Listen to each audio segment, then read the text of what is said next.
everyone! So today I'm very excited because we're gonna do another review. This is one of the favorite products na binili ko recently and sobrang excited kong ipakita siya sa inyo at i-unbox siya. I think trending daw to sa TikTok ngayon eh. Maraming nagre-review nito kasi hindi siya ganun kamura pero hindi siya ganun kamahal pero sobra daw yung quality nito. Kaya hindi ko talaga pinalampas at bumili na ako for myself.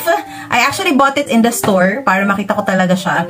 Pero I will put in the yellow basket yung official product and official store na pwede nyong bilhan dito sa TikTok. Actually, mas mura ata dito sa TikTok kesa sa official or kesa sa physical store. Pag sa physical store nyo siya binili. So, mas maganda na dito nyo na siya i-purchase. And I believe meron ding freebie to kahit dito nyo siya sa TikTok bilhin. So, without further ado, let's unbox this. Samahan nyo ako.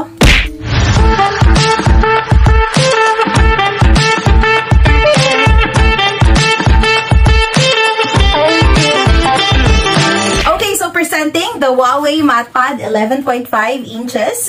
It comes with a Bluetooth keyboard. Actually, sabi nila nasa 1,000 plus to. It's from Logitech.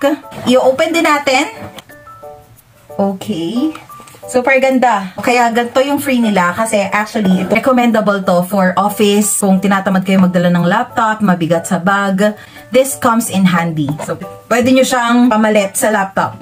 Tapos, it also comes with a case. It comes with a case. Buksan din natin. Okay, huwag ka masyadong ma-excite. Baka masira mo pa. So, pakita din natin. Yung case. This one. Kulay itim siya para hindi madumihan. Also, pinalagyan ko na rin siya ng tempered glass. So, without further ado, this is the tablet itself.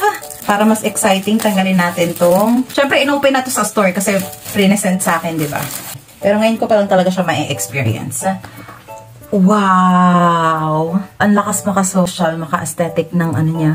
As you can see, it's 11.5 inches. Medyo malaki to. Alam nyo ba kung bakit I've been looking forward talaga bumili nito? Since nung last year pa, December pa. Kasi I'm a gamer at gustong-gusto ko talaga kapag naglalaro ako at nakakapaglaro ako ng mga games sa malaking screen. So, yun talaga yung number one reason kung bakit ako bumili nito. And titingnan natin kung maganda ba yung performance nito pagdating sa games. Also, pagpupunta kasi kami sa school, so iba't ibang school or iba't ibang school yung pinapasukan ko araw-araw. Kaya, lagi kong dala yung backpack ko with my laptop or so medyo mabigat siya. So, I'm looking forward na hindi ko na dalhin yung laptop ko. Dito na lang ako sa bahay pag magla-laptop. And pag sa school, pag sa office works, ito na lang yung gagamitin ko. So, let's open it na. Also, it comes with a charger. So, meron siyang Type-C na charger. Also, nalalagyan din to ng SIM card na. By the way, this cost $17,999. Yung binili ko is yung LTE na. Pero actually, meron daw 15K lang or $14,999 na may manual. Ito na, this is it. Okay. By the way, meron na tong tempered glass ha, kasi pinalagyan ko na kanina. Here you go. Gusto ko yung pagka-gray niya. Sobrang nipis niya. And this is the front. Buksan na natin. I-open muna natin. Okay, syempre papakita natin.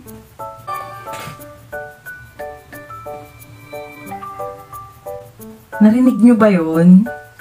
Ang ganda ng tunog. Okay, so kinabit ko na yung case niya para mapakita natin na maayos. And this is the home page. Mabilis siya.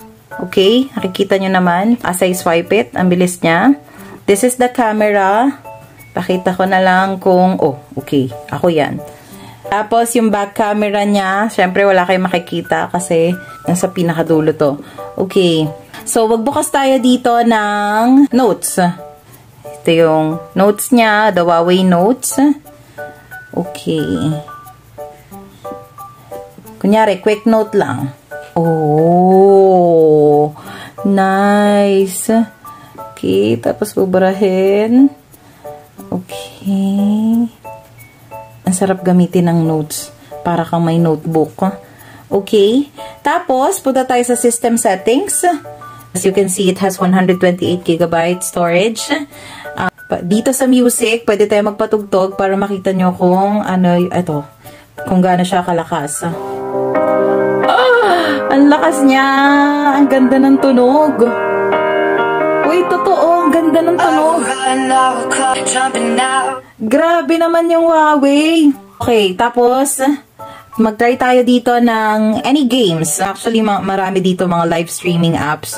Yan. So, merong Popo, ayan na yung mga social media apps, like Instagram, Facebook, Messenger. Pwede rin akong mag-edit dito ng CapCut, tapos yung Lock na paborito kong movie app. So, pag ganito, i-install mo lang. Let's just connect it to the internet muna. Okay, so connected na siya sa internet. Pwede natin ma-explore yung connection niya. So, as of now, nagda-download pa yung YouTube. Kids Corner. Actually, maganda rin pala tas sa mga kids. Wow! May ganito siya. Anong meron? Ang lakas! Hinaan ko lang, ha? Sobrang lakas ng speaker niya. Hindi ko na kailangan mag-Bluetooth speaker dito. Kung may parental, pag ito yung binili nyo, makakasiguro kayo sa mga kids nyo, makakasiguro kayo na mababantayan nyo pa rin sila kahit meron silang gantong gadget. So, mamaya na yan kasi wala naman akong kid. Ito yung pinag-uusapan. Ito yung issue ng Huawei, diba? Kasi hindi daw sila magkasundo ng Google. So, walang Google na naka-pre-install dito. Ang dilemma ko is, pwede ba akong mag-download ng Google Sheets, Google Docs? Kasi yun talaga yung mga kailangan ko sa work. I-download na natin yan. Sheets. Ito, Google Sheets. Oh. Okay. So, well, hindi siya naka-pre-install itong mga to, pero pwede mo siyang i-install. Okay? So, meron din ditong Zoom. And my favorite game, ito talaga yung gusto kong makita. Ito talaga yung gusto kong ma-experience. Ito talaga yung reason why I bought this. Kasi yung favorite game ko na Sims Free Play is nahihilo na ako pag sa phone ko siya nilalaro. So, i-get ko lang siya. And syempre, hindi mawawala ang walang kamatayang Mobile Legends. Ma-make sure natin na mabilis ang ML. Sa TikTok, i-install natin yan lahat. Mag-download muna tayo ng Chrome kasi importante yan. That's gonna be our browser.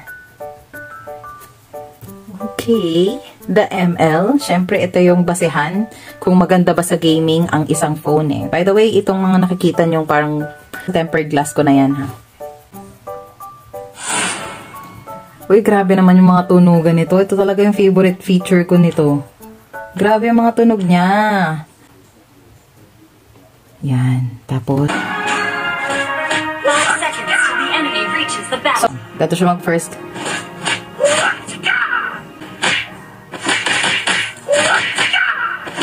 Diba? Grabe, para ka nasa sine kapag naglaro ka. Parang walang lag. As in, walang lag, walang delay, malaki lang yung screen niya.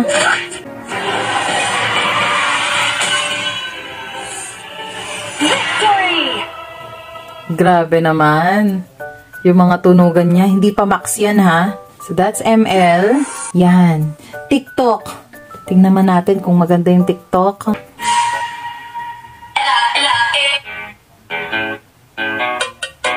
Siyempre, ito try natin nakatayo.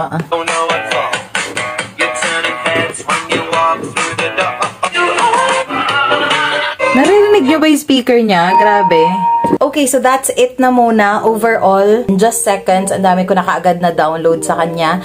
And grabe, na-overwhelmed ako sa performance nito. In less than 20,000 pesos, para ka ng sa performance na ng iPad na napakamamahal. One thing na pinakagusto ko sa kanya is his built-in speaker. Para ka nasa sine kapag nanonood ka sa kanya. As in, ang buong buo yung tunog. Sulit na talaga. Na kayo mag-alinlangan. Kung gusto nyo bigyan ng regalo yung sarili nyo, pumili na kayo nito. So all in all, thank you so much for watching guys. And nandito again sa yellow basket yung product kung gusto nyong bilhin.